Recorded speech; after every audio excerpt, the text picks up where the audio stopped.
Guys, आप लोगों ने किसी भी नदी के ऊपर से गुजरते ब्रिज को तो देखा होगा। वो ब्रिज इसलिए बनाए जाते हैं ताकि नदी के एक तरफ से दूसरी तरफ तक ट्रैफिक को ले जाया जा सके।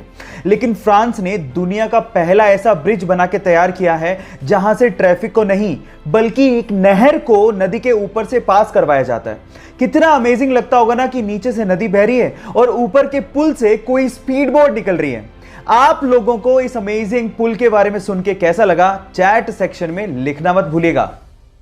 आज अगर हमें जरा सी भी चोट लग जाए तो हम लोग तुरंत बैंडेड का इस्तेमाल कर लेते हैं ताकि खून को बहने से रोका जा सके। लेकिन क्या आपको पता है कि बैंडेड के इन्वेंशन से पहले यह काम कैसे होता था? मैं आपको बताता हूं। पुराने जमाने में खून के थक्के को जमाने के लिए या फिर खून के बहाव को रोकने के लिए मकड़ी के जाले का इस्तेमाल होता था। जी हां गाइस, क्योंकि मकड़ी के जाले में विटामिन के होता है तो वो खून के थक्के को जमाने में मदद करती है। क्या आपको इसके पहले से ये फैक्ट पता था? और अगर नहीं पता था तो चैट सेक्शन में लिखना मत भूलिएगा। आजकल के स्मार्टफोन में यूज होने वाले फिंगरप्रिंट सेंसर्स टेक्नोलॉजी वाइज इतने ज्यादा एडवांस होते हैं कि वो जिंदा आदमी और मरे हुए आदमी के फिंगरप्रिंट्स के बीच में डिफरेंस कर डालते हैं। मतलब ये हुआ कि मान लीजिए आपने किसी मरे हुए आदमी के फोन को उसी के फिंगरप्रिंट से खोलने की कोशिश करी तो फिंगरप्रिंट सेंसर्स उसे सेंस करके अनलॉक होने ही नहीं देगा।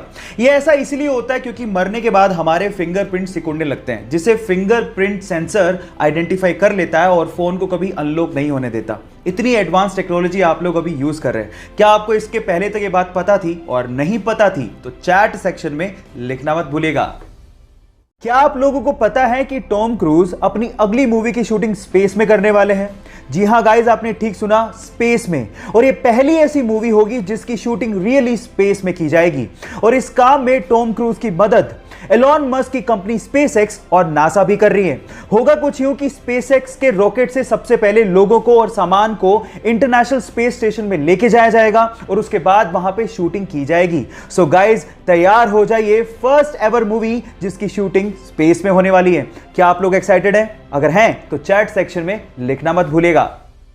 गाइस, आप लोगों ने मर्सिडीज कार ब्रांड के बारे में तो सुना होगा, लेकिन उसमें सबसे फैसिनेटिंग चीज है उसका लोगो। लेकिन मेरा सवाल यह है कि उस लोगो में जो 3 लाइनें होती हैं वो किसको रिप्रेजेंट करती हैं? क्या उसका कोई मतलब होता है?